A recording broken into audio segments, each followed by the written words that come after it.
Just because Marc Daniels isn't here doesn't mean there's no beat of sports. Filling in for Marc, here's Mike Tuck. What is up, and welcome back to the work week, July 6th, 2026. Mike Tuck in for Marc Daniels, who is on the Big Bird, headed to Texas for the Big 12 Media Days. Chris Vasquez here as well. I hope your Independence Day weekend was outstanding, CV. It was good. It was a lot of work, a lot of slinging beers, and then that's most Americans. Yeah, dogs and beers, man. And then yesterday, just kind of spent time at home with the fam, the daughter, my best friend, my daughter's godfather, and his wife and daughter came by. My sister, my nephew, and her husband came by. So it's a good time. All right, a lot of shaking hands and kissing babies. It sounds like. That's right. I like it. That's right. I did hear. We had a trivia, like the host had a trivia for Independence Day at the party we were at, which was fun. I always enjoy trivia. I don't know how you are, but I like trivia and sort of testing what my mind knows or learning what it doesn't. One of the questions was, how many hot dogs are consumed on July 4th? I will say, which of course is a rough estimate. Yes. 15 million. 15 million. Not even close. Higher? Way higher. Oh, all right. 340 million people live. Hold on. 340 million people live in the United States. How many are consumed in the United States? Let's see. You got vegans and vegetarians. Don't eat hot dogs. Let's be real. I'm not sure they're actually meat. I don't know what they are. I'll just say they 500. are delicious. I'll just say 500 million. 500 million. 500 no, million. Not that much. Okay. Not that much. 250 million. You're closer, but still over. 150 million. Okay. 150 million hot dogs. And that's just Florida. No, I'm just kidding. Well, that's all of us. That seems kind of, you know what? Well, you get into people that won't eat them, and then you get into the people that have 5. Then you have the Joey Chestnuts of the world. Right. Sure, who had 66 himself. I believe it was 66, something like that. It was some crazy. I can't stand watching it. Like, it just makes me physically ill. Man, you want to talk about like a lot of American like hate, if you will, over some of the things that happened in the World Cup here. If I think people don't like us, it's because that we are gluttonous and gorge ourselves with hot dogs. But it's not just Americans that are participating in that. I understand. Okay, you can't just be mad at us or just dominating. That's all. I know he's a one-man dynasty. Sorry. I don't know when he's at. Is there a ceiling to that? What do you mean? Like I mean, is he in his 18 prime in a right row? now? Right? It's 18 in a row. I read. Like, I don't know where that ends. He won the competition by like 15 hot dogs. It was like he was comfortably ahead. It's not like, wow, he's gonna have to fit. It's like, no, he ran away and hid, and he's been doing that. Like, I don't even know. At some point, it's got to not even be fun for him at this point. I don't know. I guess he's cashing checks still. So that sounds fun. Yeah. But, weird career, but hey, if you can make a living doing it, why not? I imagine he has his favorite foods that he likes to gorge. I don't know where hot dogs fit on that list. How many hot dogs could you eat in a sitting?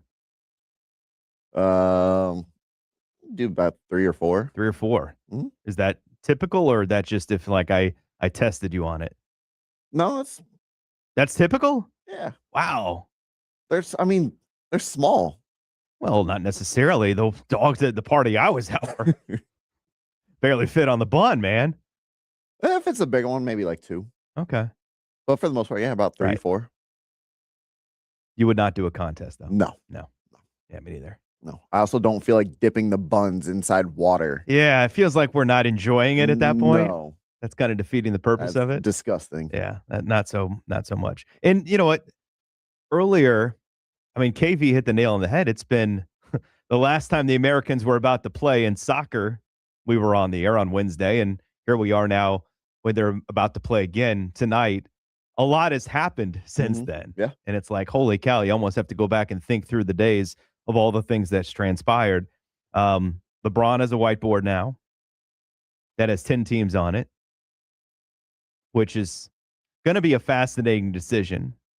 And people are going to hate on it, I'm sure, but it is fascinating, and it could swing the pendulum as much as anything. Like, that's the crazy thing. If he's actually willing to take a deal that is way below what he actually deserves this coming year, then it will swing the pendulum potentially on where he decides to go. Jaylen Brown is now a member of the Philadelphia 76ers. Yep. Which, even if I told you they are the best deal on the table, you might be like, yeah, but Boston won't do that.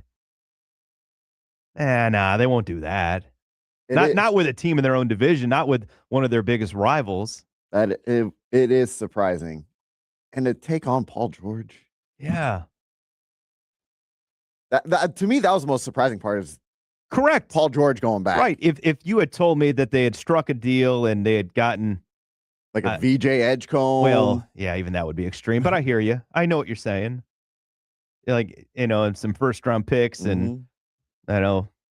Yeah, you'd be like, all right, expiring deals. They clearly don't want out of his $60 million a year contract. And, there's certain arguments to be made on Boston's behalf. Being cheap is one of them.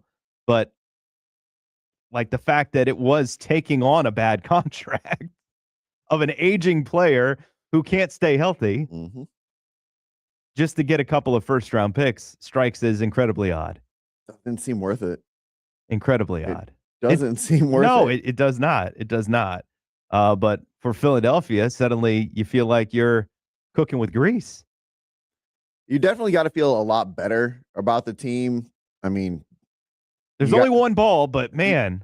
You guys were talking about it. How many games is Joel Embiid going to play in? I mean, dude, you just can't. He talk about guys who can't stay healthy his entire career. I mean, he missed the first 2 years of his career with injuries. But if you could fill out a lineup with Maxey, Edgecombe, Brown, LeBron, and Embiid, holy smokes. They would have to be the clear and runaway favorites. I think they're the favorites in the East. I would put them up against anyone in the West. You'd want to maybe a little more security in the front court, to get through the season.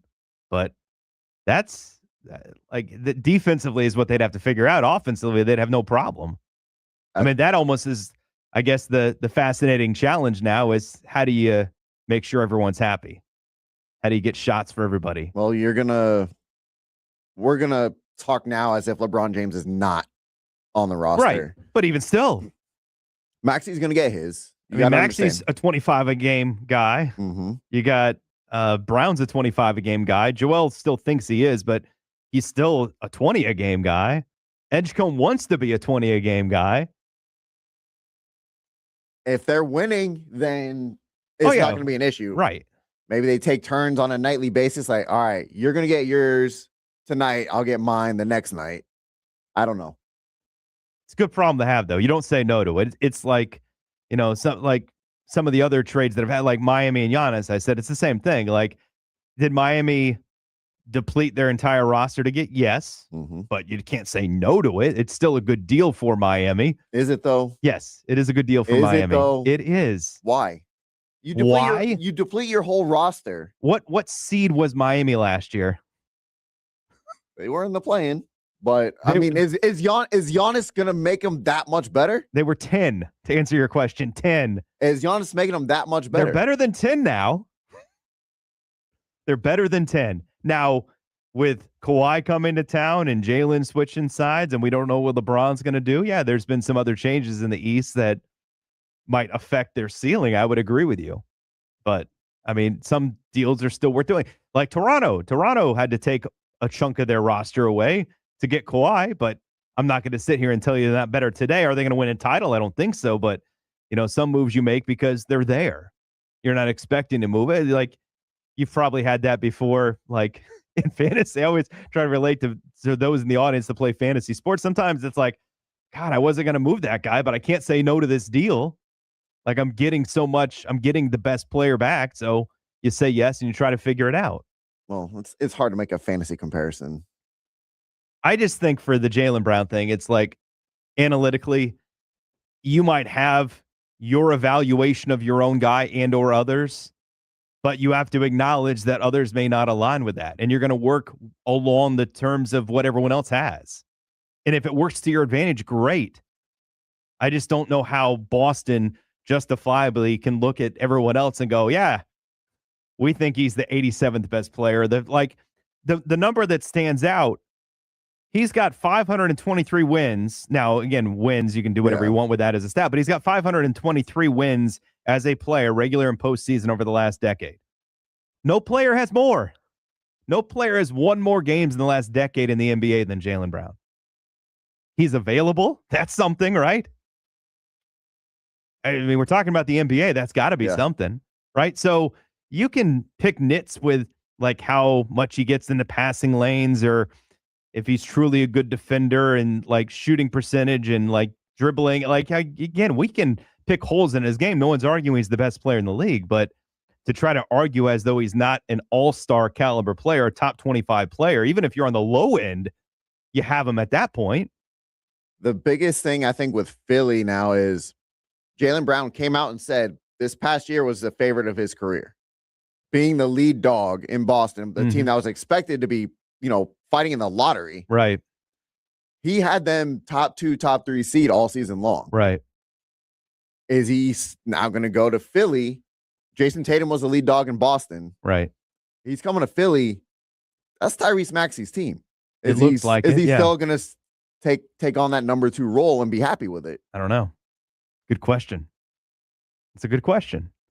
The other part of all this is Boston's still going to be good. Like, I made the argument on the bridge, like Boston probably has a better team going into next year, not because of the deal, but because you're replacing Brown with Paul George, which is a loss, but not a like catastrophic boom. And you're getting Jason Tatum back. Mm-hmm. So Philly clearly gets better. Boston probably is better just by virtue of Tatum returning. Toronto gets better. Miami gets better, even if Chris Vasquez thinks they're somehow the 11 seed in the East. I'm not sure where you put them. Like, where does it leave the team here?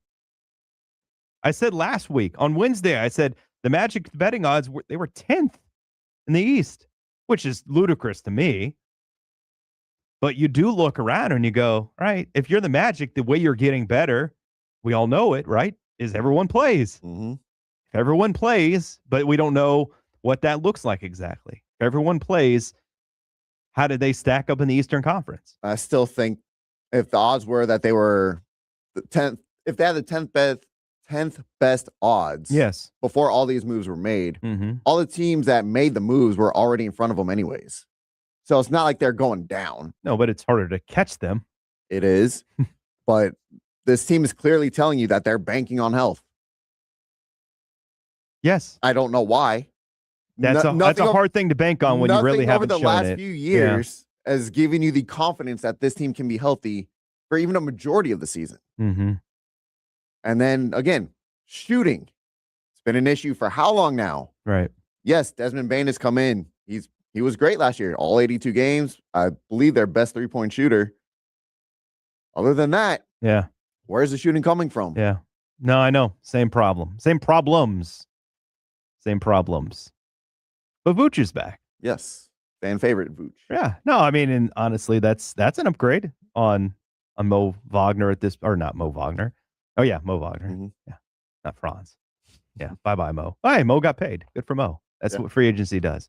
All right. Flo Balogun. Suspended, which is a weird way to phrase that you're not suspended. Although that could still get reversed. The latest on Flo Balogun, because there is more today. And I am amazed, CV, the country that is as upset as anybody in regards to this decision is, I'll tell you, coming up next here on the Beat of Sports. It's almost like an unwritten rule that when you become a father, you become king of the bad dad jokes. What is Forrest Gump's password? 1Forrest1. Are you ready to laugh? We know at least one person is. Here's CV's dad joke of the day. Oh, that's so great. Slacking here. Yeah, you don't have your cup out? What are you doing? I know. Liquid Death, by the way, not a beer. It's not Friday. Love that sound. All right, Tuck, I've had a few days. Yes, makes for great radio.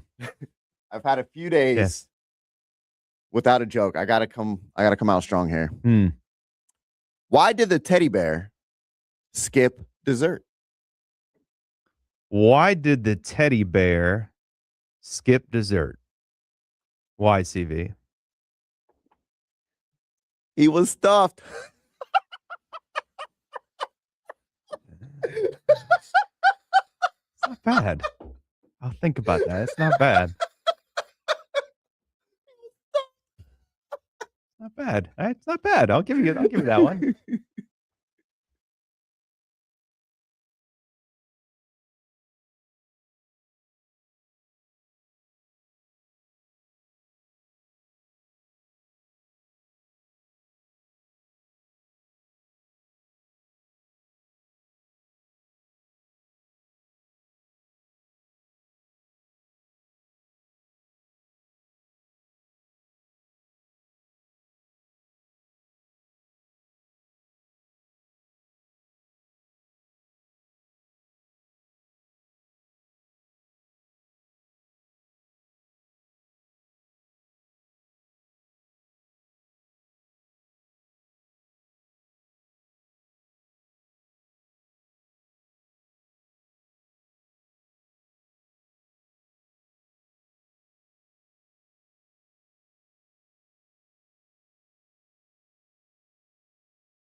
Filling in for Marc Daniels, here's Mike Tuck. 10 o'clock, WYGM Orlando, WJRR, HD2 Cocoa Beach, FM 96.9 The Game, AM 740, Orlando sports leader, online and streaming, YouTube. Check us out at Game On. He's Chris Vasquez. I'm Mike Tuck. Mark is traveling for Big 12 Media Days. That's where you will hear him from on tomorrow's show, the UCF Knights in the Big 12. I'm sure Brendan Sorsby might come up a few times at Big 12 Media Days. No. In case you were missing it. But holy smokes. You tell me, Stevie, that this World Cup stuff, specifically in regards to Flo Balogun in the United States and FIFA and UEFA and everybody else, doesn't feel like SEC football. It's getting there. What it doesn't even stun me, but at the same time, it sort of stuns me because we're going to get into some of the overarching where we're at right now. But the football nation that seems to be as upset about this as anybody, which you could put on your make it make sense if you wanted to, is not Belgium. It's Bosnia. CV, it's Bosnia, the team that the United States eliminated, the team that Balogun got the red in and had to play shorthanded against, that the United States won the match 2-0, right? And still outscored Bosnia while being down a man. Right. So I went down, and I just happened to see it, and I went down this little rabbit hole. So Bosnia football on X has been livid at this Flo Balogun decision. Their first tweet after Adam Crafton, who broke the news for The Athletic yesterday in regards to Balogun having his one-game red card ban suspended, their first tweet was, "I guess you can almost break someone's leg and be good guys. This is crazy stuff." Shut up. Shut up. Good Lord. I thought that guy finished the match. I didn't realize he got wheeled off and had his leg broken. No? And then the president in the White House, reacting and saying thank you to FIFA, blah, blah, blah. Bosnian responded with, "Just in the tournament now. This is disgraceful." And then the next tweet to come out a couple hours later was FIFA plus USMNT equals mafia. Oh, my God. And then the next one, in response to Clay Travis commenting on the president, says, "If any teams thinks they're getting a fair shot at this tournament, think again." And then the next one is regard to the FIFA president, worst president FIFA has ever had. That's with Sepp Blatter, who, by the way, I'll get to him in a minute. The guy who buried himself and got in loads of trouble, the former president, has sounded in on this thing. The next thing was that FIFA just made a mockery of the tournament. And then the next one is that it has Donald Trump in a meme wearing a FIFA referee outfit like he's officiating the match. That saying he's going to be the official on the call today. And then the next one was, if FIFA wants to stay consistent with their statutes, suspension of the United States Federation and team from the World Cup for political interference should follow. Like, there's literally a rule written in. I would presume they pulled this from the rule book. Penalties for interference. If a national government interferes with its football association, FIFA can suspend the federation. This means the national team and clubs are immediately banned from playing in international competitions like the World Cup or continental tournaments until the interference stops. I had no idea Bosnia felt so betrayed by all of this. Because last I checked, y'all got your asses kicked shorthanded. If there's somebody who needs to shut up, it's you. So I'm still trying to figure out what a red card is. What Aren't we all? what Aren't we dictates the all? red card being given? Right. Because last I checked, it looked like a play was being made on the ball. Flo wasn't even looking at the guy who he accidentally stepped on. Who actually came from behind him, not the other way around. How that dictated a red card and why the ref had to go to a monitor for the red card to be given. I don't understand any of that. Right. But, and again, it's just like with any sport, stars are always going to get the benefit. We've seen more egregious acts from Messi, who nothing happens, but no one's up in arms about Messi. Is it because he's Argentinian? Is it because he's Messi? Is it because Flo's an American? Like, make it make sense. I think that clearly the Messi play from earlier in the tournament deserved a yellow card for what happened there. I think Flo Balogun earned himself a yellow card. I think we can How is that even a yellow card, though? He's making a play on the ball. His cleats are still up, and he's still like it. So he's just supposed to plant himself on the ground? I am just telling you what the interpretation of the rules of soccer. We don't have to agree with them. Like last night, I made the mention last night, England, Mexico, unbelievable match. The red card that got the England player disqualified, he literally rolled over the top of the ball, which caused his leg to go up. But by their rules, like they went from nothing on that one, by the way, very similar to Balogun, from nothing to a red card. Like there was no yellow given on that one either, and it just got upgraded to a red card. Like I understand it, how it's written. Like that has been explained to me. I've learned a lot, by the way, about the wording and terminology of suspensions and red cards and all the like. I've learned the history of red cards in the World Cup. The player previous in 62 for Brazil, there were no cards yet. The reason they introduced cards was communication differences, and the red and yellows came in 70 after problems in 66 with communicating to players, officials from different countries, athletes, obviously, that speak different language, and so that was supposed to help, which I guess it does. Everyone understands colors as opposed to trying to speak the language and explain things. You know, in that situation, that player was disqualified, ejected, however you want to phrase that, in 62, and then allowed to return for the gold medal match in which Brazil was able to win that match. That player did not score, but he did in Chile. It wasn't in, you know, it was, I guess, in South America, but it wasn't like, you know, the United States hosting in this case. So there is some precedent for something like this happening, even if it was different terminology and different rulings along the way.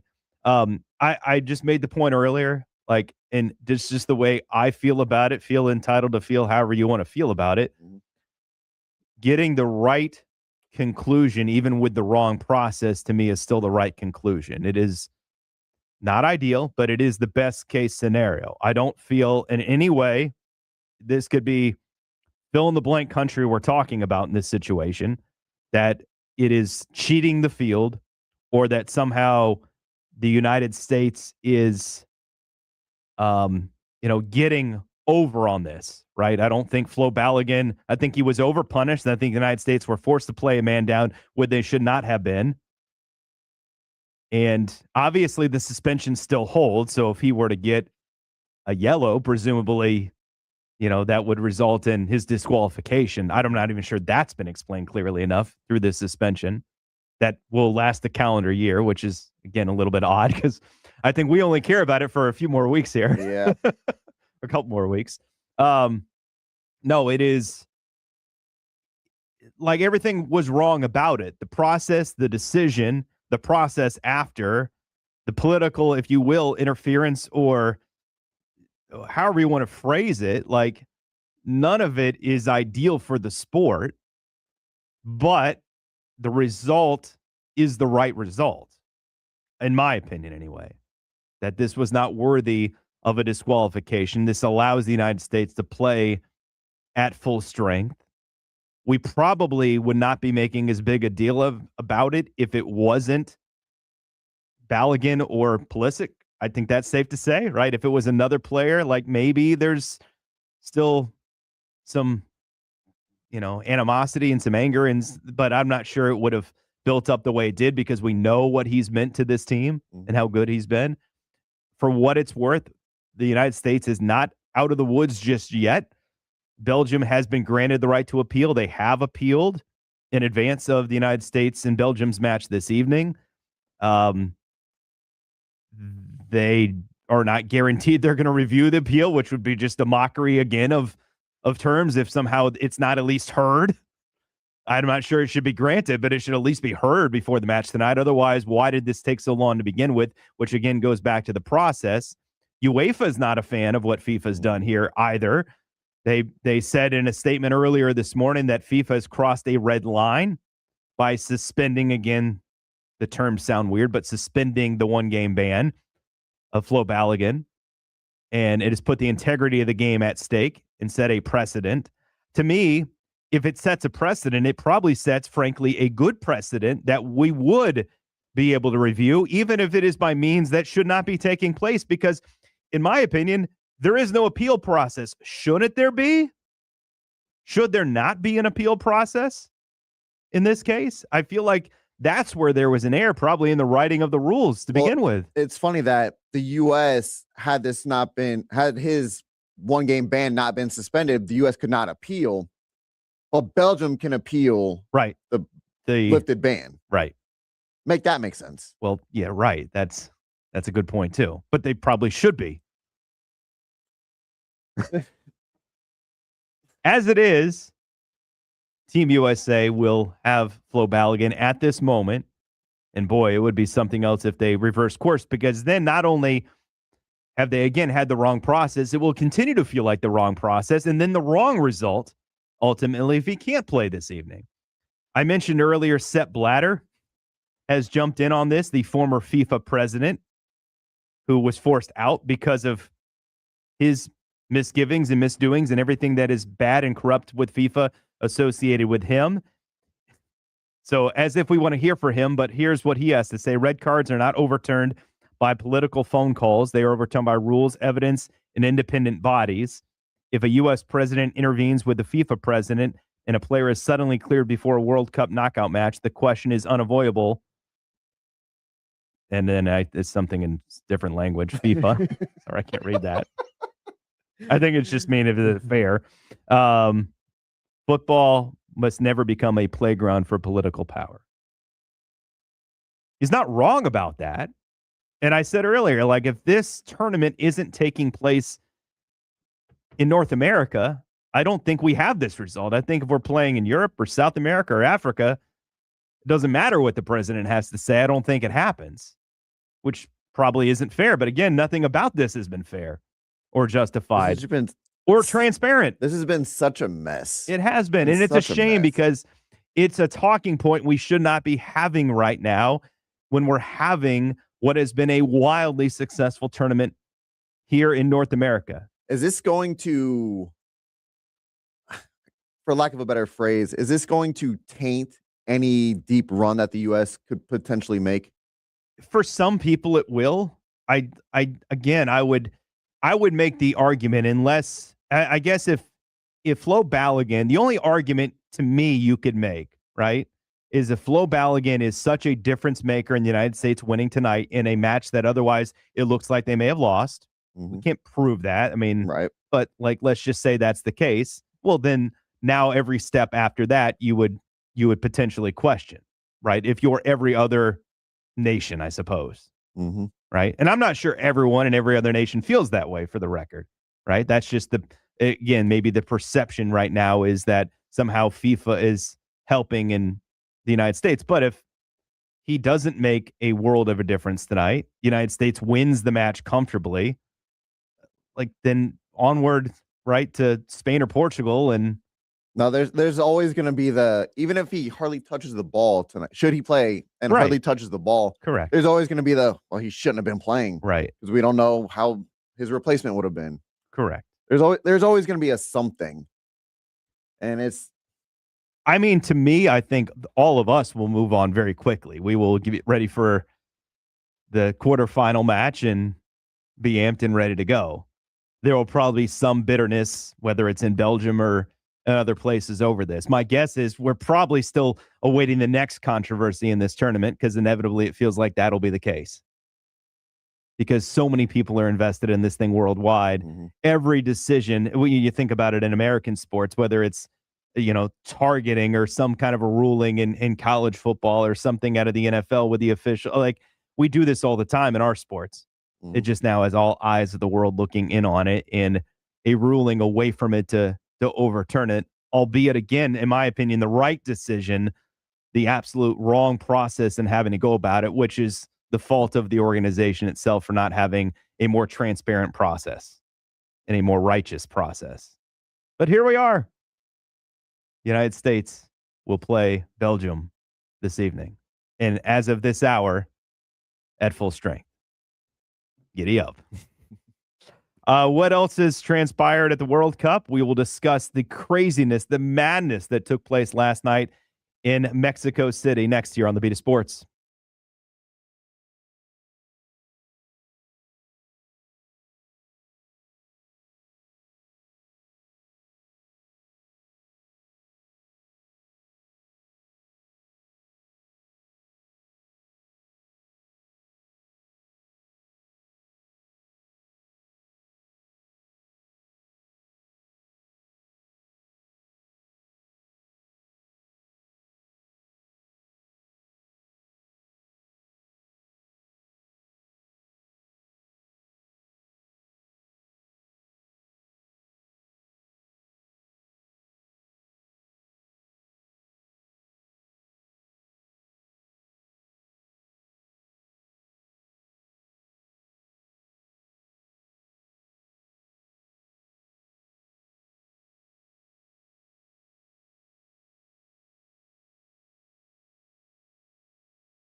Of course you are. In for Marc Daniels, here's Mike Todd. BOS Sports FM 96.9 The Game and AM 740. Orlando sports leader Mike Tuck, Chris Vasquez. Mark is traveling to Frisco for the Big 12 Media Days. He'll be on the air with you guys tomorrow. I was thinking about CV last Wednesday. He wouldn't share his whereabouts. He said that's a story for another day. Do you think he'll break his NDA and tell us about the Swift-Kelsey wedding? I don't think he wants to risk it. No, not worth it. I don't blame him. Not worth it. No. I don't blame him though. You'd be okay there, right? Because you're like me. You don't like need to record everything. You don't need to take live in the moment. Right? Like live in the moment. I don't know why people don't. I don't know. It's such a struggle though. Everything has to be on the phone. Have to document everything. I guess they were documenting it, is what I've heard, which is great. Like in most people, you record your weddings so that if you do want to go back and watch it, but well, you have people recording it for you. Like you pay like the videographers and photographers, which is fine. You're not on your phone, like pulling up. You don't need to do it. It's like the people that record fireworks. Like, are you going to go back and watch those? Yes. Don't understand. Wow. It was really great the second time around. I'm glad I recorded that. But it's the world we live in. Yes, it is. Yes, it is. But good for them. Hopefully they have a long, happy, healthy marriage. I'd like to go. It's just pretty cool to be there amongst all the people that were there. However many people were in attendance, which it feels like everybody. Yeah. Right. Except I saw Dean Blandino got invited. Well, apparently everyone on the Chiefs was invited except for Harrison Butker. I read that. I don't know if it's true or not. I feel like it'd be a weird thing to. Well, it'd be weird too. It's already weird, right? Like when you get married, it's like who you're going to invite and not going to invite because you have to draw a line somewhere. Right. Right. Like everyone you've ever like. Think about his line of dude, like everyone you've ever worked with. Like, how does that work? Like, I'm sure you made friends with some guys and weren't friends with other guys. You know, it gets a little complicated. Yeah. You know, and then how many people did she invite? Like, because right, and she's worked with a lot of people too, and around a lot of people. I don't know. It's to each their own. Whatever. Like, and then is their wedding playlist like all Taylor Swift songs? I don't know. That's another thing, right? Why like, are we talking about? You would feel it'd be weird, like to play your own music. Why are we talking about right? This? Although, you think that would be part of it. She's playing Bad Blood. Look, the thing I wondered is if they had... I don't think that song played. That'd probably be weird. I was wondering if they had, World Cup action up. Like, it was Cape Verde was trying to pull the upset against Argentina. Like, I was wondering if they had the matchup. They were in, they in MSG. Put it up on the Jumbotron. My gosh, talk about like entertainment value. If I'm Travis, I'm like, sorry, sweetheart, we got to put the match up there. Yes? I don't know if I don't know how big of a soccer set fan the he is. precedent now. Either you're going to lose all these battles or you're going to win some. Sorry, sweetheart. It'll be over in 2 hours. Well, then, a little longer than 2 hours because they went extra time. Well, then you would think you would have planned the wedding for a different day. God knows. See, so that's not you're not setting a right precedent. You can't think of everything. Yeah, if you want to set the precedent, got to think of everything. I'm pretty sure World Cup maybe wasn't the top thing on their mind when they were setting the date in New York City. World Cup, though, how about that? Like, that happened, too. Argentina and Cape Verde. Like, unbelievable match that was. Yesterday was phenomenal as well. Norway and Erling Haaland with 2 goals. Dude, like, I don't even know what the equivalent of that guy is. Like, doesn't even have to touch it, but every time he touches it, it feels like he's a threat to do something with it. Yeah, he's like an outstanding wide receiver in the NFL. I think it was the first goal. He went 5-hole. Yes. That was the first one? Was that the second one? No, the first one he headed. Okay. The second one the 5 is where he on the defender. Such a tight space. Right. Lefty from a distance. Incredible. Yeah. Like the dude, that's the other part of it again, not to like the stars have been absolute stars in this tournament. Mm-hmm. Absolute studs. The guys that you were expecting to be great have been great. Like Haaland is there with Messi and Mbappe with 7 goals each in this tournament. You can't ask for anything more from a viewer's point of view. What did you think about, real quick, sticking with this the Norway game? Yeah. Neymar just kind of chirping off at the goalie. That was weird. That was weird. What are you doing, dude? That was weird. You're down 2-0. Right. Congratulations, you score a goal, but then just like the chirping and then the celebration, the blowing the kiss to the crowd. Like, what are you doing? Yeah, I don't know. And he announced his retirement after the match, which obviously he's an older player, but not as old as some other guys. But yeah, Erling Haaland with 2 goals yesterday. He was phenomenal, which, by the way, I saw he has as many goals in this tournament as Norway had ever scored in their history in the World Cup. That's crazy. Yeah, he legit is like a stud wide receiver. You may only get him like 5 touches in a game, but damn it if he isn't going to do something with them. Kind of like that comparison. You know, like a lot of guys, like they play on the ball and you feel like you're like Messi's more of like a running back. You're going to hand the ball off to him a lot, or a quarterback like that's directing so much. And it's like, you know, you're constantly terrified. Haaland, it's just like, oh, they left him alone. They gave him a chance.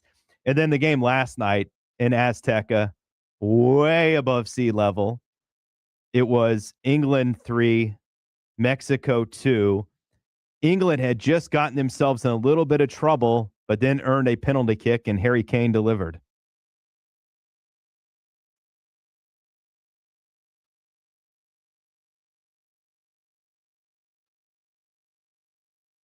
They had the 2-0 lead. It got 2-1, and then, gosh, it was an onslaught of peppering the goalie, who was standing on his head, to use a hockey term, last night before half. And England was fortunate to be up at the intermission.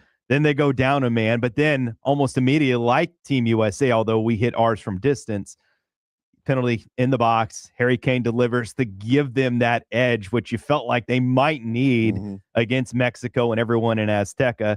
Mexico gets another one, and then they threatened. They were constantly threatening. I think at one point, with a few minutes left, they had 85% of the possession, they said, over the last 15 minutes, and it felt like 95. But not quite able to get home. England just was able to pack it in with their 10 guys and do enough to win the match. But one of the matches of the tournament, undeniably, and the home atmosphere in Mexico City is, hey, challenge to you, Seattle, to bring that same energy tonight. And if there's a city in America that can do it for Team USA, it's probably Seattle. Yeah, Seattle is one of the loudest stadiums in the NFL, and you're hoping that the Americans can pack it in and make it really loud and really uncomfortable for Score Belgium. first, score quick, as they've been doing. They took a little bit longer against Bosnia, although they did score and then had it pulled off the table and then scored again. Balogun scored twice in that match, the second one counting. But they've been able to play ahead this entire tournament, and you feel like if they do play ahead again tonight, they're going to be in great shape to move on and advance. But just unbelievable so far what this tournament has provided. We are halfway down to the quarterfinals. We'll nick 2 more off today. Portugal and Spain, the rivalry that is, the border war that is, they will be matched up again today. Ronaldo has already announced it will be his final World Cup. Whether or not it will be his final match tonight remains to be seen. Spain, though, has started to play a little bit better after a slow start in this tournament. You'd have to figure that they are a favorite. A lot of people consider them the biggest threat to France and keeping the French from winning the World Cup this year. So a couple of really good matches today. The United States will play the winner of that match if they're able to emerge victorious later on this evening. ESPN had what I would call a really interesting kill time kind of story over the weekend, CV, that I have a little bit of a reaction to. Okay. They did the 100 numbers of college football, the best player to wear each number. We're not going all over overall 100. Why not? But I'm going to tell you the 3 hardest to come up with a decision on next year on the Beat of Sports.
There's no beat of sports. Filling in for Mark, here's Mike Tuck.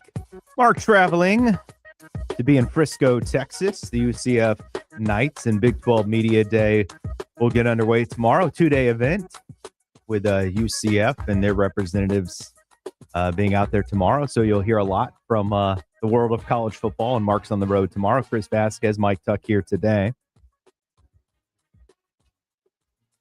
Some college football for you. I wanted to mix in a little football, but the story did catch my attention. I did waste my time in the spiral of thinking through what ESPN put together, which was one of those summer, hey, we have nothing better to do, but it is a full investment to come up with a list of the best player to wear each number in college football history from 0 all the way through 99. Okay. Right? And some numbers you're like, okay, I guess there's nobody better than that. Right. And then there's sometimes like, oh, yeah, that guy was a college star. And then occasionally there's the, wow, that guy played way before I was born. And so I don't know a whole lot about, but I can learn about. But what I wanted to spin off of it, right, because there's no sense in wasting the time unless, you wanted to do an entire 3 hours on it, going into all the numbers was, all right, I've found to be the most compelling arguments over certain numbers. And there are several where like so many people wore these numbers. It's like, how do you even make a decision on which guy to select here? So the top 3, CV, I'll get your thoughts on these. Hardest decision on which player you're going to select for the number. All right. So I thought the third hardest decision was on the number 5. And I don't know how your brain works with numbers. I would tell you like, football and basketball, especially. Baseball is a little harder. Like some numbers certainly stick for me, but like football and basketball, the numbers, got a strong connection to. You acknowledge number, you think of a number. So I don't know where you're at with that. But for number 5, the top choices they put on the board, I'm going to give you in no particular order because I want you to guess the one they chose and maybe what you would choose. Or Christian McCaffrey. Well, can I tell you that I'm looking at it now? Oh, well, don't look at it then yet. Okay. Right. I mean, or you can look at it beyond what I'm going to discuss if you want to. Christian McCaffrey, LaDainian Tomlinson, Reggie Bush, and Darren McFadden were the 4 guys they listed for number 5. They selected one of them. So which guy do you think they selected and which one would you have chosen? Well, again, I just looked at it, so I know who they picked, but I would have number 5, you think Reggie Bush. Yeah. I mean, I think you're right because of just the fact that how dynastic that USC team was. Him, Matt Leinart. Right. They were just so dominant. Yeah. And they were playing for 3 straight national championships. And Reggie Bush was the dual threat back.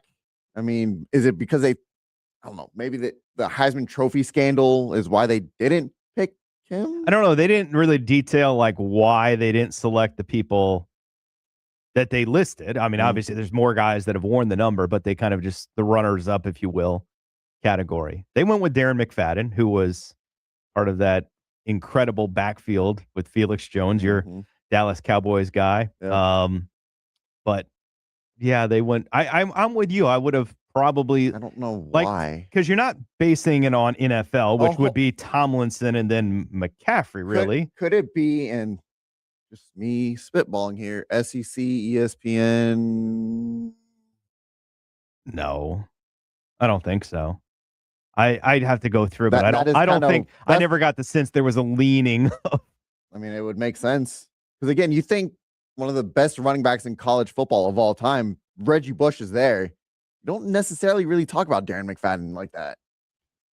No, but if you saw him play, and again, like LaDainian Tomlinson was incredible at TCU, but he did it off the radar at TCU, even though he evolved into being a top pick. It's not so much different than like Ashton Genty doing it at Boise State. Like you knew who he was and you were watching his highlights his last year, but there's not that, oh yeah, no, that's the guy kind of thing. But Reggie Bush. Yeah, no, I'm with you. I would have gone Reggie. Like a clear favorite. I would have gone Reggie on that one. I'm with you. And McCaffrey, kind of the same thing. It was a Heisman runner-up and a really, really good player, but sort of that same thing, not in the national championship hunt. I mean, again, USC won back-to-back national titles. We're playing Texas for a third. Yes, I'm well aware they won different polls in the championships and revoked. I don't care about all that. I know what I watched. They were playing for a third straight national championship. I thought that was the third hardest decision. I thought the second hardest decision was on one I'm sure you've read if you got that far, was number 2.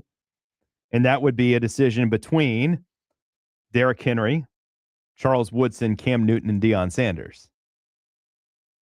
I mean, this could just be me being biased, but right choice with Deion.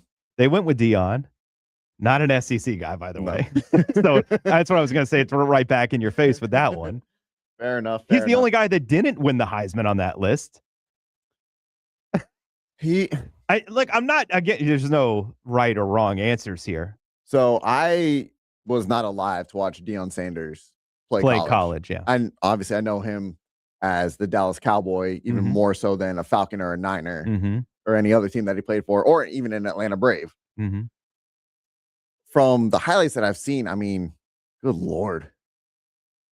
He's just so unstoppable at corner. And he could do it all. Corner, receiver, punt returner. He did it all. Yeah. Like the tricky thing, like Derrick Henry won a Heisman, and obviously I'm still sort of bewildered in retrospect that he was a second-round pick in the NFL draft. Like, it's not like we didn't know who he was, and he certainly looked different. I have no idea how that guy slid to the second round of the NFL draft. Cam Newton was more of a 1 year and arguably the greatest year ever for a quarterback with just the 1 year and what he did to carry Auburn to a national championship, Heisman Trophy. It is, again, like, I think if it's not it is certainly on the short list of greatest one-season performances we've ever seen in the sport. And then Charles Woodson, defensive player, won the Heisman Trophy. Right. Like, I almost feel like Charles Woodson would have been the more appropriate answer to this one than Deion, just because of that fact alone. And it's not like he may not be Deion, but he's a Hall of Fame corner. Like, let's not, and I know that doesn't matter for this discussion. And then the hardest I thought was 34. Goodness gracious. You want to talk about a slobber knocker. You have Ricky Williams, Herschel Walker, Bo Jackson, Walter Payton. That's 34s in college football. This one, I unfortunately can't speak on. I wasn't alive to watch any of these guys play. You watched Ricky. Okay. I was what? I mean, you were a kid, but you watched Ricky Williams. I don't remember watching Ricky Williams at Texas. Okay. Wow, really? Okay. This makes me feel older. Let the kids I teach at Dan Patrick, like, you keep making me feel so old. You don't remember any of this. They went with Herschel Walker, but man, and this is the way I evaluate it. When I can go, by the way, I'm going to throw it back in your face, SEC. When you can go, well, technically 3 out of the 4, if you include Ricky Williams, who wasn't then, but is now with Texas. When you can go Herschel, Bo, Walter, and Ricky and know them by first name only. Yep. Holy smokes. Like, you have arguably the greatest running back in NFL history, the greatest athlete in sports history. Herschel Walker, who was a freakazoid, who was the choice here, and Ricky Williams. Heisman Trophy winners for 3 of the 4, and Walter, obviously, small school, not selected for that honor. But so did you give me an answer for number 2, who you would have taken? Yeah, Charles Woodson. Okay. And then who do you take here? Man, I think they did the right thing with Herschel, but like, you could persuade me. That's why it's the hardest one. All of them are certainly worthy of the greatest 34 in sports history. Like, just a loaded group. But it is funny, though, if you do take the time to go through the list, some numbers are like 0. 0 just became a thing. So they went with Xavier Watts of Notre Dame. Like, it's like, talk about a guy that feels like maybe out of place compared. And he was a really good college player here recently in the NFL now, but like, Johnny come lately with the number. Right. The other one that stuck out, and I remember a lot of them, and for whatever reason, I did not recall Teddy Bruschi wore 68 at Arizona, which you think of, he's a linebacker. Yeah. And I guess I looked it up because I was curious. He was assigned 68 as a freshman and just never bothered to change the number, didn't care enough to change the number, and so wore that. He was 54 at New England, right? Yeah. So even though it was a weird number, and he was a great college player, that helps too. If you choose a weird number, you have a better chance to be a representative on this list than some of the more popular numbers, like the ones that I just listed for football there. But yeah, it was a fun little list, something to do in the off season of college football for those of you that are tired of. Were you ever married to a number? Soccer. it's weird. So as I got older, if you will, 5-3-1. Those were my numbers. 5 as a little kid, and then 3 in high school, and then 1 with everything I played in sports, stuff like that after high school. So I know there's a lot going on. Everyone's making a big deal about if Caleb Downs is going to buy the number 2 because he wore that at Ohio State. Okay. I get it. Who's 2 on the Cowboys right now? Kobe Durant, Okay. the signing from the Rams. Yeah. I don't. Enough guys actually change their numbers, though, quick into their careers even. Like, you don't have to take it right away. Yeah, but I mean, I guess some guys want to just keep the same number. Sure. Oh, no, a lot of guys do. I get it. And if you're like, selected first in the draft, you can afford to buy it, and the team probably is going to give it to you anyway. I don't think it's that big of a deal. Some guys, though, they obsess over it. I know. Like, they almost look at it as that is my identity, is that number. Guys change, uniforms and stuff like that. And like, all right. I mean, Jerry Rice, I thought it was bold. I get it. He's, in my opinion, the greatest football player that's ever played football before. When he went to Seattle, he asked Steve Largent, is it okay if I wear 80? I mean, Steve Largent earned that number being retired there. Mm-hmm. But if there's somebody that can ask, it's Jerry Rice. Yeah. Right. Like, so, but I do feel like, who was it? It was, what's his face there with the Giants that asked about 56 when he first got there.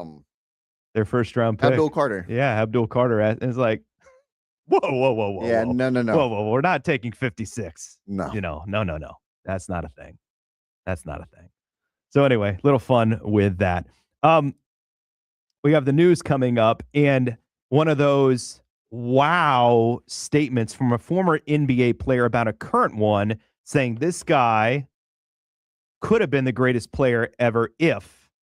I'll tell you who and what coming up next year on the Beat of Sports.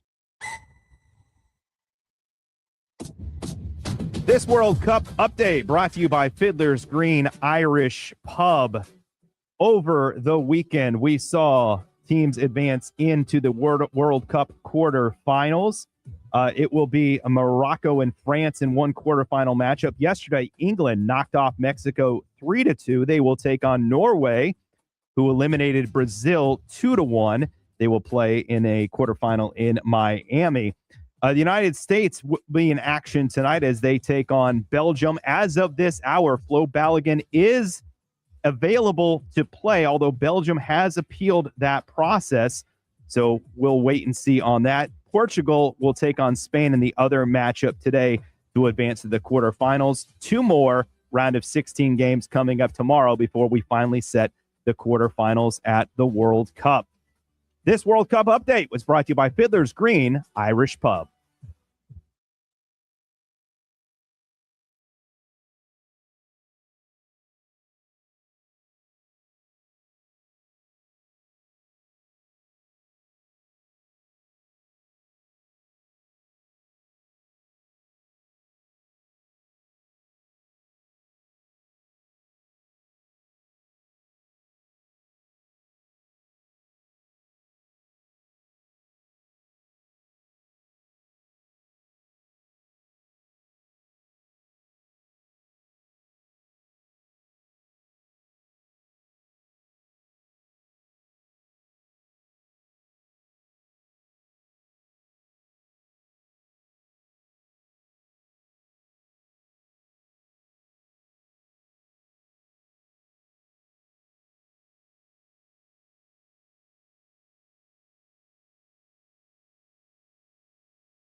Now it is time to do the news. But now it's time for the news. 11 o'clock, WYGM Orlando, WJRR HD2 Cocoa Beach, FM 96.9 The Game, AM 740, Orlando sports leader Mike Tuck. Chris Vasquez here with the Beat of Sports on this Monday, July the 6th. News today. All right, so really the heart of the news today has to do with the United States and Flo Balogun. In case you were under a rock yesterday, FIFA has reversed course and suspended the one-game ban for the red card that Flo Balogun picked up in the match against Bosnia. UEFA, in a statement released earlier today, said that FIFA crossed the red line by suspending Flo Balogun in his one-game ban and has put the integrity of the game at stake. And I quote, "We express our disbelief that such an unprecedented, incomprehensible, and unjustifiable decision. Football, like any other sport, relies on rules which are a basis for fair, honest, and transparent competition." I'd like to highlight that word transparent. The irony there. Sometimes rules are open to interpretation. In this case, not. When the certainty of rules is no longer guaranteed by its guardians, the integrity of a game is at stake and the credibility of the competition is undermined. Belgium, in a report started by The Athletic here, has been granted the right to appeal FIFA's decision and has done so. They are not guaranteed that a decision will be heard before the match tonight, however.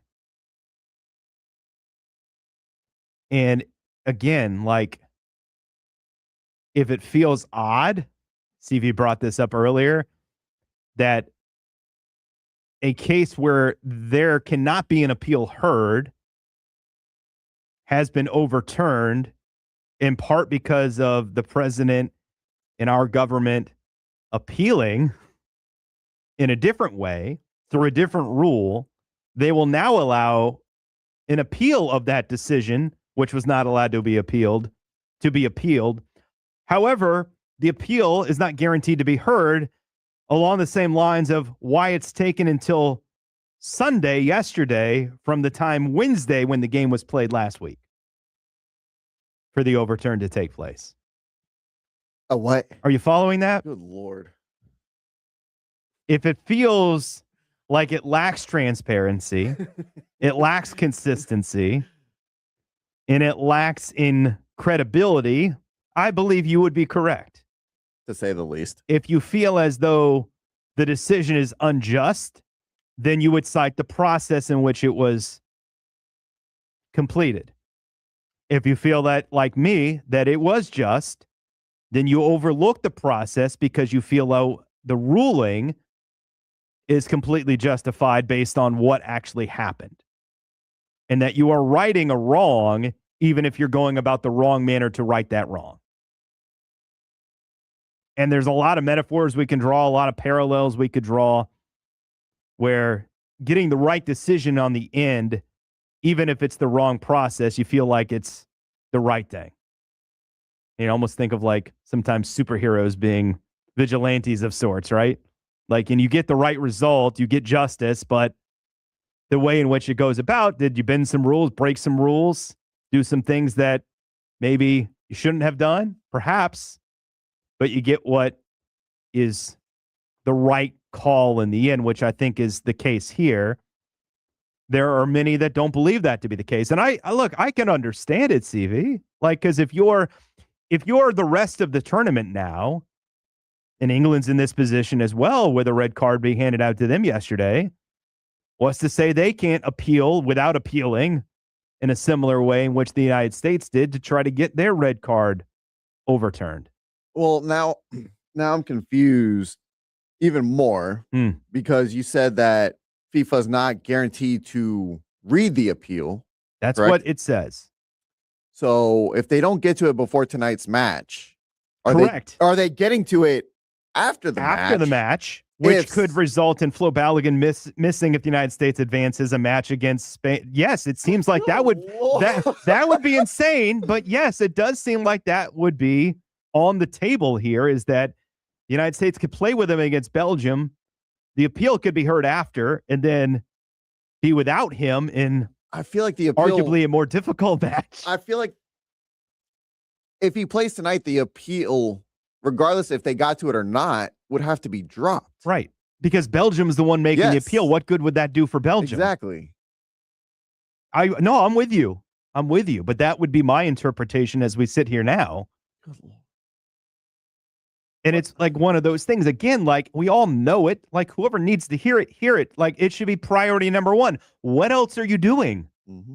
What other job do you have currently that is obstructing you from doing that? I realize FIFA boss is just flying city to city here. You could do it on the plane, put down your cocktail, make a decision. You already made one. But it would feel odd for them to accept the appeal, yes? Like, I think we can all agree it would be out of nowhere for them to go through all this trouble to undermine, if you will, their own credibility and their own transparency with this, to go back and reverse course again. It seems like if that does happen, it's going to happen like an hour before the match. Well, that would be crazy. It's insane enough that you did it 24 hours before the match. I promise you, if something were to happen, it's going to happen like right up on the match within a couple hours. It almost feels like it's setting up that way. If I'm predicting nothing comes of it. Appeal is denied, or however you want to phrase that. As I've joked, the phrasing of some of this stuff and the language historically in the sport. There's no time frame or deadline that they have to meet to hear this appeal or not. You would think that deadline would be kickoff tonight or far in advance of that. The deadline to submit, I believe, was 5 o'clock this morning, is what it said. 5 a.m. Pacific. So 8 a.m. before this KV was going on the air this morning, which they did. But that's where we sit. Anyway, the United States, a wonderful opportunity.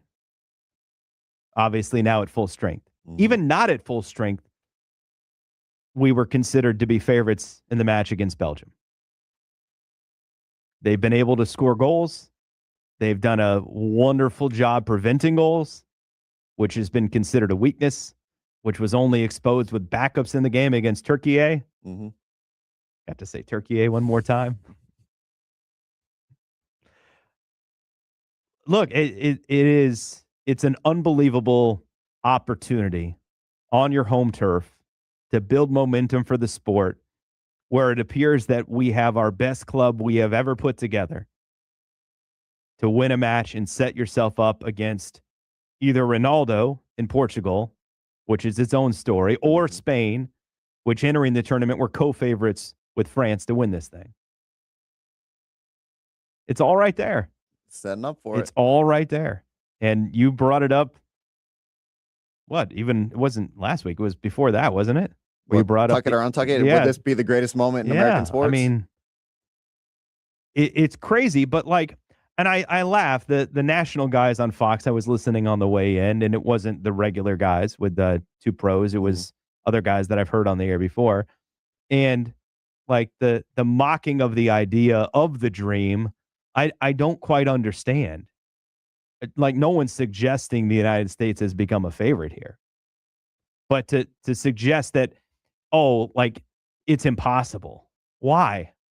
If you think about every sport, CV, like, legitimately think about all the American sports that we've watched, and you think about the upsets that have taken place in those sports over the history of all those sports, where we have surprise winners, teams that advance deep into tournaments. I mean, we just had Indiana win the national title in college football over a 10 seed in Miami, right? That's its own distinct on both sides of that equation.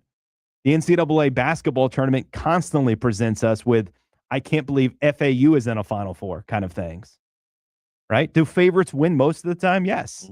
That's why they're the favorites. But have we seen Villanova shock the world? Have we seen NC State shock the world? Yes, 100%. We've seen in Lake Placid the Americans shock the world. Like, stranger things have happened to suggest that this team in a sport where, like, France beat Paraguay 1-0. I don't know how much of the match you watched. It was a foregone conclusion they were going to win, in part because we saw the Americans take apart Paraguay. And they talked Paraguay up during the match, and that was unusual for them. The spanking that we put on them, how'd that taste, Paraguay? But, like, France barely got by in what should set up as almost like a 1-16. Now, they weren't threatened to lose. I don't want to sell you on that, but it wasn't like blowout city. They won the match 7-0 or something. Like, those are the margins in this sport.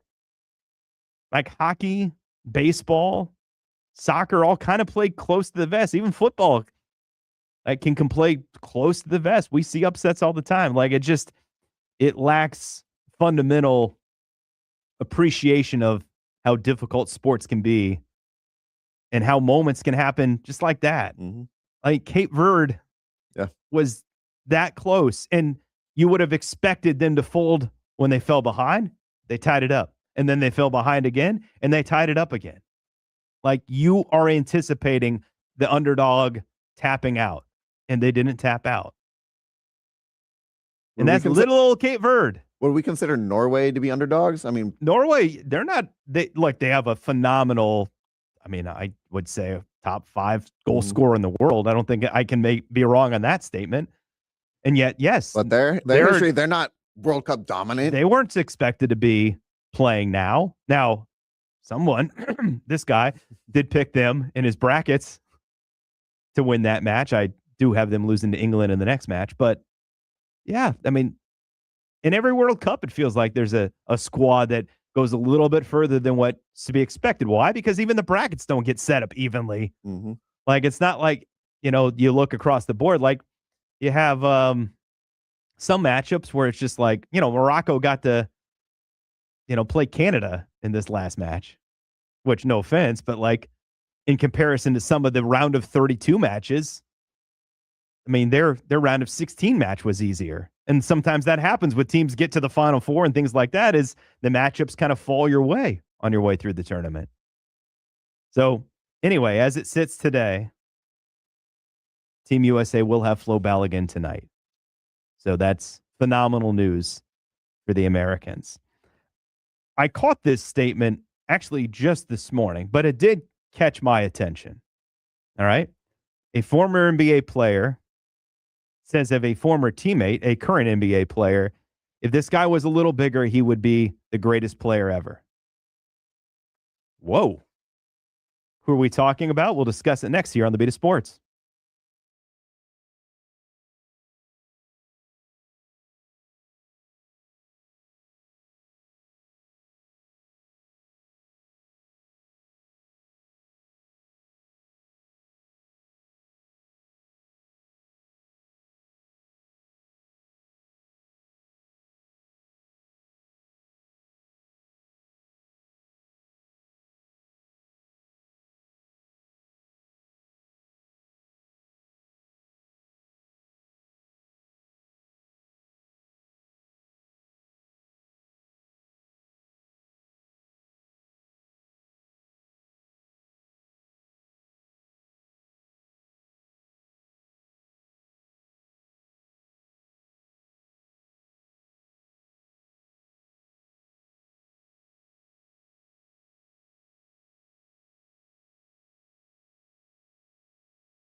Sports on FM 96.9, the game AM 740. Orlando sports leader, Mike Tuck, Chris Vasquez here. This is a headline that grabs your attention, and I think it comes from a good place. This is from Club Shannon Sharp, in his podcast. He had on Tristan Thompson, longtime NBA player, part of the Cavs title team back in 2016 that completed the 3-1 comeback. I thought he was phenomenal in those finals. He said in regards to a former teammate, and not the one you would think right away, if Kyrie was 2 inches taller, he'd be the best player to ever touch a basketball.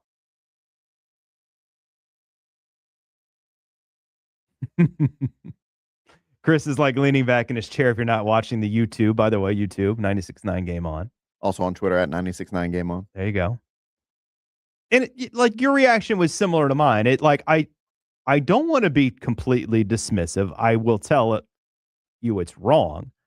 But Kyrie probably would be near the top of the list as far as talented player with ball in his hands. With the shooting ability, off the dribble, creative finishes, like excellent passer, court vision. Like he is, in a lot of ways, a complete package as a basketball player. But I think that statement does overlook a few parts that matter with all of this. Durability would certainly be one of those things from the time he entered college at Duke through his NBA career. And above that, right, the one thing that we say is the line that every greatest player ever has is that internal, whatever you want to define it as, right? That it quality, that Mamba mentality, that killer instinct, including killing your own teammates at times, figuratively, right? Like he doesn't, and I don't think we've ever said he has that, right? He doesn't have whatever fill in the blank greatest NBA players all have in terms of that guy will win at all costs. Talented, incredibly. And I would disagree with 2 inches. I'd probably say he would need to be more like 4 inches taller. So I hear what Tristan Thompson's saying. I'm not buying it to the extent he's selling it. I don't think height's really got anything to do with it. Because we look at Steph Curry as one of the greatest players of all time, and Steph and Kyrie are the same height. Yes, but no one's going to confuse Steph as the greatest. No one would ever say that, ever, on any level, right? Like, no, I mean, you know what I mean? Like that's the difference in even a lot of great players in general, right? Like there are guys that are absolute killers as basketball players, but they only grew to be 6'3" instead of 6'7". That makes a world of difference. It's like, you might be an excellent football player too, but you only weigh so much or you're only so tall. Like it can limit your ability to be as good as the best ever, right? I think that's that same sort of idea that Tristan Thompson's circling here is he is limited because of his height to be included in the as talented as Kobe, Jordan, great wings of all time category. Again, I don't think height's got anything to do with it. I think it's 100% on work ethic. It's 100% on work ethic. But I think that's what disqualifies the statement.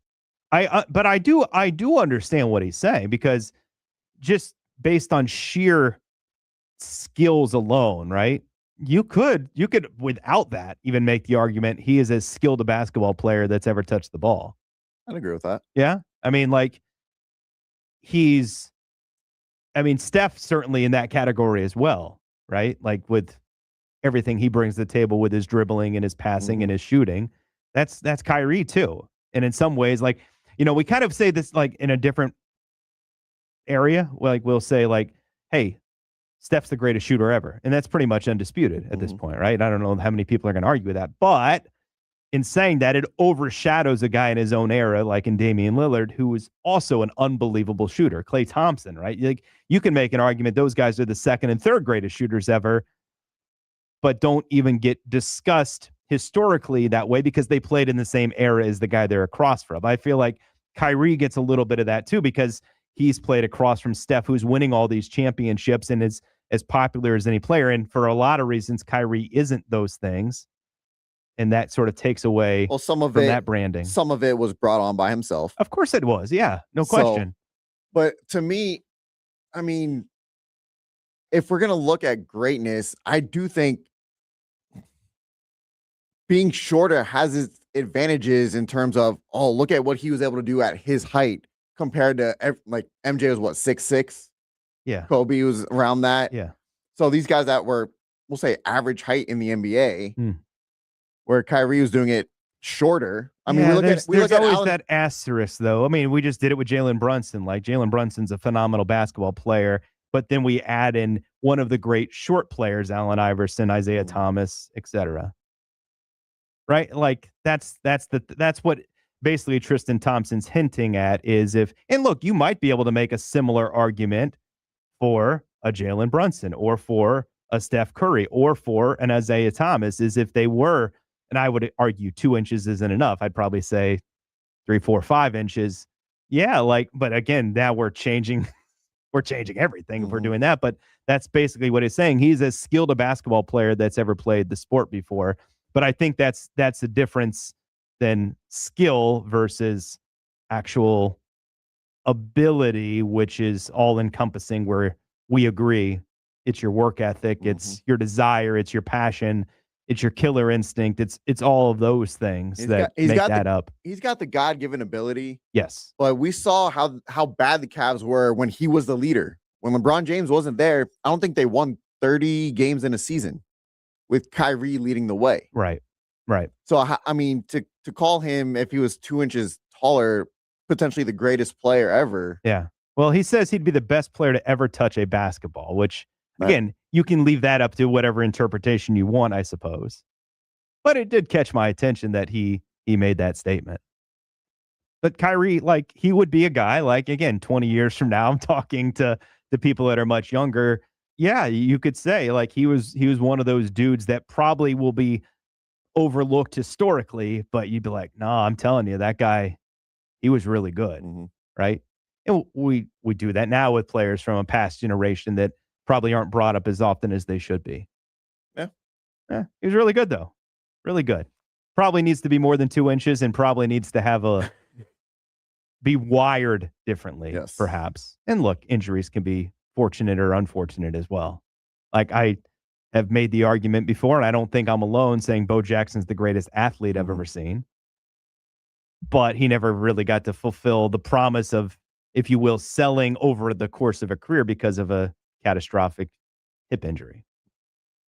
That happens. Yep. And there's also a difference between achievement and talent, right? There's an intersection at some point. Achievement and talent intersects at Kareem Abdul-Jabbar undeniably, right? That's where talent and achievement are the same thing.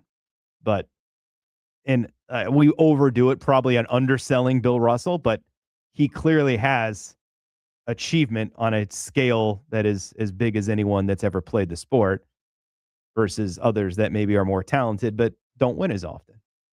Football, we do it all the time. Right. You got Dan Marino, who's got the talent without the achievement, and then you had the Montanas and Elways of the same generation that maybe, and Elway certainly had the talent and the achievement, and Montana had more achievement than arguably talent, and he had talent. Right. You almost get dismissive of one or the other, and it's not fair when you get in these discussions. But yeah, interesting discussion to be sure around Kyrie Irving there. We had LeBron's whiteboard. We had Jaylen Brown being dealt. We discussed it a little bit earlier in the show, but what does it all mean in regards to the Orlando Magic and their chances in the Eastern Conference this year? We'll discuss it next year on the Beat of Sports.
Vita Sports FM 96.9 The Game, AM 740, Orlando sports leader.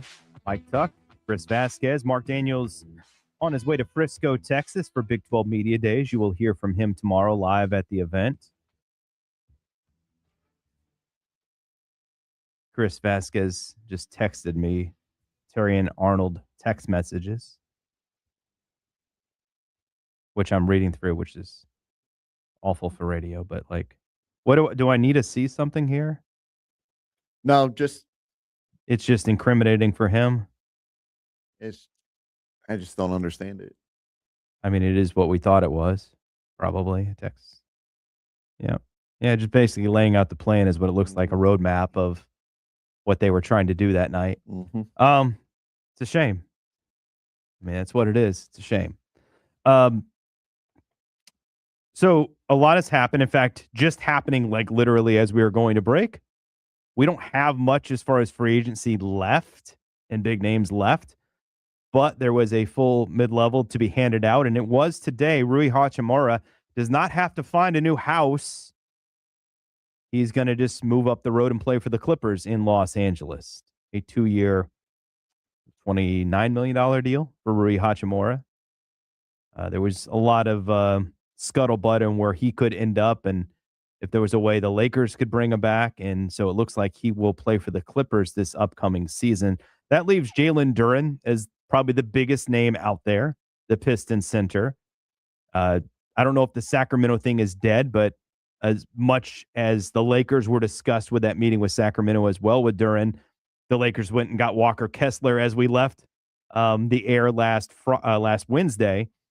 He's still out there. Don't know if the Pistons are willing to relent or where that's going. Peyton Watson in Denver is another name that's out there. Ben Mathurin was acquired in that Clippers-Pacers deal last year. And Jonathan Kuminga is another guy who's out there as well. But it's not much as free agency, CV. It's really been an offseason about trades, a flurry of trades. The one that caught everybody off guard the end of last week was Jaylen Brown, moved to the Philadelphia 76ers of all teams. The package itself, almost everybody inevitably described it as ludicrous, and I don't think it rises to the level of a Luka deal. But what makes it almost worse is that they did shop around, and this is what they decided on, to get off a Paul George contract. One would thought that Philadelphia would need to give up at minimum 1 first-round pick. So essentially, they did that, throwing in an extra first to Boston. A couple of seconds. One of the seconds could have some value because I think it could go to be Milwaukee's second next year. And so Milwaukee is going to be terrible. So that might have some value, but it's a second-round pick. To me, the way I define this one as is you might not have the value Jaylen Brown does in Boston in your analytics department that other programs do. There's been a lot made of his on-off splits and things like that. But at the end of the day, as a productive player, as a player that has helped you win and win a championship, he's got more wins in the league than any player in the last decade, which I think defines your program, but also his importance and value to that program. All right, so you don't feel like he's as valuable perhaps as the outside world does. You can still trade him at a value that the outside world has. You can sell me on they had astronomical asking prices, but then to settle for this, if you don't get what you want, then keep shopping. You don't just buy for the sake of buying, and that's what it feels like Boston did. And Philly's the one, regardless of how they figure it out or what they figure out, like this is a huge win for the Sixers to get Jaylen Brown for what they got him for. 100%. And it makes me think that maybe Boston's asking price might have been too high because there's no way Jaylen Brown was going to go back and play in Boston this year. But the bridge was burned. He was done. He wasn't going to play. So if they had an asking price of, whatever it was, no one's even coming close to it, then maybe, start to hit the panic button, even though we're early in the offseason. But that's the whole thing. You don't. And you would expect more from Brad Stevens, which is why a lot of people suggest it's coming above his head. It's coming from ownership, forcing his hand. We want to get off this contract. We don't want $60 million a year in a guy we are already paying another guy $60 million a year in Jason Tatum. It's just not worth it. So you bring in another guy making Well, upwards. I brought up on the bridge, though. It's like the Philly-Boston angle we just had with A.J. Brown moving to the Patriots. A.J. Brown, you know what they did? They tolerated it. They said, you know what? We're paying you well. We feel like we can win. We've already won a championship. They played through a year last year. Was it clean? Was it a little bumpy? I'm sure. Probably. But you just do it for the sake. And by the way, they got what most people would feel be like a fair price from New England when it was all said and done. If you're not getting what you want today, hold out. There's not a deadline. There's not a game in the NBA tomorrow. And one was rushing this process for the Celtics. To me, it feels like a panic move. It does, which is very shocking coming from Boston because their management's very good. So it was a shocking move, to say the least. Right. And again, Paul George, guy who can't stay healthy, aging superstar, ton of money on a yearly basis. Yes, he's only got 2 years left on the deal, but still, yeah, could have gotten a lot more. Stunning where he winds up. Stunning even more so the price that happens to be attached to it. And we've had someone, I mean, again, like Trae Young last year, say what you want, like he was dealt for a bag of chips finally when he was dealt, right, in the deal. Julius Randle this offseason, I made reference to him, basically, Ja Morant. Hey, please take him off our hands. Ja Morant in Memphis to Portland, right? Like your contract outweighs your value, even if you're really good. Like there's some of this at play, but not to the extent of some of these other guys. And the off-court issue was that he was perceived, and maybe was, by the way, sometimes the smartest guy in the room is the smartest guy in the room. Like that feels like you can overcome that a little bit easier than the guy that's got a gun problem or got a drug problem or got a beating women problem. Like there have been worse problems that have been overlooked by franchises across sports than, hey, he thinks he's really smart and he's obnoxious about it. I don't know why or how or when this Jaylen Brown Boston Celtics relationship deteriorated. It seems like it happened really quickly. Fast. Yeah. If we're measuring it, it felt like it was the moment that series ended. He went on the mic and said that like we were the better team, and then the Stephen A thing happened, and then it just sort of spiraled out of control. Best time of my life. And it's crazy to see how fast an opinion on someone can change. Because I've always seen Jaylen Brown, guy keeps his head down. Him, Jason Tatum, great duo in Boston, championship. He's a Finals MVP, and just like that, now he's labeled as essentially a locker room cancer in Boston, and they shipped him out. LeBron in his whiteboard appeared as well with 10 teams on it. Interesting strategy to put that out there. Rich Paul said 27 teams have called. I questioned KV. I said, who are the two that didn't? If we're to presume the other one is the Lakers and they had their conversations. I think as much as we've had movement this offseason, and you've had LaMelo, and you have Ja, and you have Randall, and you have Kawhi, you have Jaylen Brown, like this move for whatever LeBron decides, it kind of depends on which of the 10 he chooses, could have as big as impact as any, because the value he's going to give that team in return with just experience and ability, and like the price value is, off the charts if he signs for anything. I mean, even if it's mid-level, it's going to be such an incredible value for the team that he provides. But if you're a Magic fan, you certainly have to hope he chooses someone in the West. The East has already gotten to be crowded enough. We talked last week, and you've made a good point earlier. Even though this Jaylen Brown move happens, it happens with two teams that were already situated as far as odds better than the Magic. So I'm not sure how much it impacts them. But if LeBron were to choose a team in the East, it could further affect how the Magic are viewed. Miami certainly would, right? Like, even though Miami's got better odds than the Magic, I would say I think the Magic have better odds in the East this year than the Heat do. But if they get LeBron, then that changes. Right. I don't see LeBron going to Miami. I haven't been on that bandwagon. I do think I hate that he's making this all about him. You can say whether he's earned it or not. This is such free agency is about the individual, though. But really, we're going to go on a podcast and put up a whiteboard? Well, he didn't. Rich Paul already has the podcast, regardless.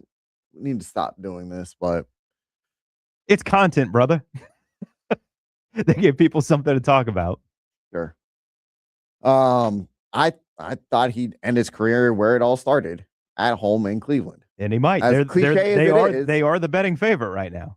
that's where I would imagine he ends up. Which Farewell, to me puts Cleveland atop the board in the East. farewell tour. Go to every arena, get your goodbyes and your love, and one last hurrah in Cleveland. If he chooses Philly, they're the favorites in the East. If he chooses Cleveland, they're the favorites in the East. If he chooses New York, they're the favorites in the East. Heck, I mean, you might make a compelling case if he chooses Boston, who was on the board. They might be the favorites in the East. Even through this terrible trade. You can't tell me anywhere that LeBron goes, they don't instantly become the betting favorite. Do you think Miami does? I don't think Miami does. I think they become one of the favorites, but I don't know that they become the favorite. And maybe I'm underestimating Vegas lines. Maybe Vegas would install them as a favorite. Okay. Miami might be the only one. Right. Realistic team that he could end up on. And that's just the East. I don't think if he goes to Minnesota or Denver, they surpass the Spurs or the Thunder, though. They become compelling, very compelling, but I don't know that they actually surpass them. Maybe not Denver. I think potentially Minnesota. I can't see him playing with LaMelo, by the way. That's the one. I can't see him playing with Anthony Edwards. He's already done that, though, on Team USA. I think he would play with Ant. Different set of circumstances, though. I can't see him playing with LaMelo, though. I don't. I can't. I know he made the board. I just can't see that happening. I can't see him necessarily choosing Dallas. I'd sort of kind of get it, but I can't see him choosing Dallas either. I think it'll be Cleveland, like you. Yeah, at the end of the day. I was surprised Houston didn't make the board. That was my surprise that they weren't on the board. I thought Houston would make the board. How much does market size play into the decision? Again, Cleveland because it's home for him, but right. I mean, like Minnesota's confusing, Denver's confusing. Yeah, I think he's just looking at the teams more at that point. San Antonio made the board too. They're a small market. Yeah, it's just, to me, that's kind of confusing. Yeah. But New York to me would have been, and I think a lot of people say this, would have been the no-brainer choice if they lost the finals. Right. Because then you can go help deliver that championship, but they've already won. It's almost a no-win situation. Mm-hmm. You're joining the champion. You're ring chasing. Right. You're expected to win. Mm-hmm. They've already won. It won't mean as much if they win. It'll mean a lot. I'm sure no Knicks fan's going to poo-poo going back to back. They're not that spoiled yet, but that would be one of the things that would be out there. And look, I will say this, and I made this point last week before when we were on Tuesday, LeBron saying, all right, it's not going to be the Lakers. The Lakers would have been much better off with LeBron in the fold this year. They would not have been the favorites, but they would have had a better team than what they've put together this offseason. I think a lot of it is Rob Pelinka desperately making a play to keep his job. Couldn't leave this offseason with nothing. Made some overpayments on some of the guys that they've selected. Not saying they won't win, not saying they won't be successful, but I think they were also forced into a position where they had to do something this offseason with all those monies. And if it wasn't going to be with LeBron, it was always going to be an uphill climb. And that's the reality of it. Almost in some ways, I'm glad it's played out this way because a lot of people are like, well, you have to move on like it was going to be better. I don't think there was ever a scenario it was going to be better. Like there was never acquisitions they were going to have along the way that was going to make this a better situation this upcoming season for them. No, but all you can do is take that money that you would have spent on a LeBron and put pieces around Luka and Austin Reeves. That's what they've tried to do. Yeah. See if it works. And it's not going to put them better than, I mean, frankly, a lot of teams in the West. I don't know that they're anything better than a 6th seed in the West. That's my personal opinion, and that's coming from somebody who wants to see them succeed. Some notes and quotes before we get on. An interesting detail about the Flo Balogun decision and a once-in-a-lifetime opportunity, and they said, nah, we're good yesterday. What? We'll wrap things up next.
Time for the latest news, gossip, trends, and off-the-wall stories.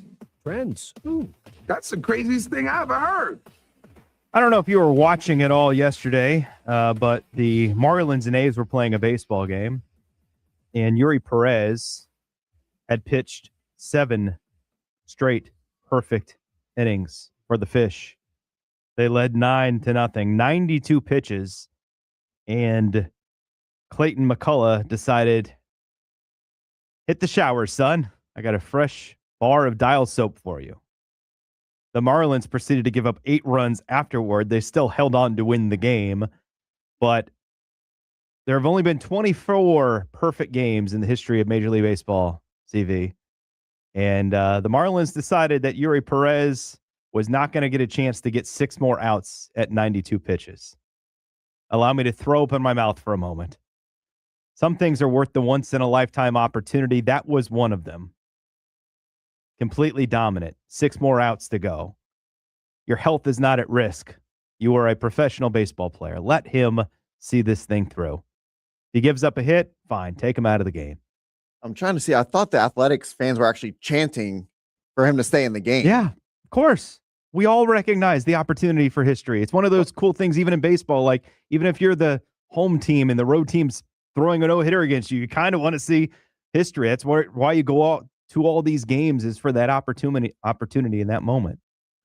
Again, this is why I can't stand analytics. And the Marlins have been awesome. Like, the Marlins are a phenomenal story. They're now tied in the wild card standings in the National League. They dominated June. This is why I cannot stand analytics. Well, it's a decision by the manager, whether it's made through analytics or not. It's a poor decision. 100% analytics. But yeah, that 100%. one made me a little sick to my stomach. You know what else made me sick to my stomach is watching Jordan Henderson a few minutes ago. The England reserve on their team broke his arm last night, literally jumping over like a signage after the game. If you guys haven't seen it, it's as gross as you can imagine somebody breaking their arm. He slips, falls, tried to brace his fall, arm crumples underneath him. Ugly, ugly moment. We don't know anything more on Flo Balogun at this moment. I'm sure you will be updated throughout the day on the Herd and Game On this afternoon if something does change. If the United States does win, you prepare to take some PTO on Friday. It'll be 3 o'clock, 12 o'clock in Los Angeles that Team USA would play the winner of Portugal and Spain, just as a heads up, if you need a cough coming on after tonight's win.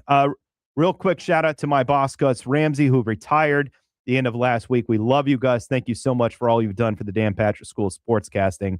I know I'm appreciative of you. I'm also appreciative of Chris Vasquez. Thank you, CV. You too, Tuck. Marc Daniels from Frisco, Texas tomorrow on Big 12 Media Days. Have a wonderful day. Go USA!